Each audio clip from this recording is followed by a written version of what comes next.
স্ত্রীকে কখনো মা বাপ সন্তান সন্ততির সামনে কোনো ভুল ত্রুটি হলে শাসন করবেন না।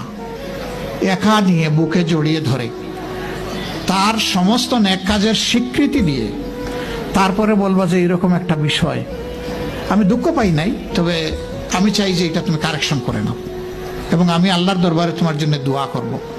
মাথায় হাত রেখে একটু দোয়া করে দেন। এর চাইতে বড় আর কোনো শাসন হয় না। কিন্তু আপনি যদি মাকে খুশি করতে গিয়ে মায়ের সামনে তাকে ধমক দেন, তার ব্যক্তিত্বের উপর আপনি তীর ছুঁড়েছেন, আঘাত দিয়েছেন, সে ফুঁসে উঠবে। সে বলবে সব উজাড় করে তোমার এই সংসারে দিলাম, আজকে তুমিই না আমাকে এইভাবে বেইজ্জত করলে। সে মানুষ তো, তার মানবিক রিয়াকশন হবে। কাজ করবো না আমরা কেউ।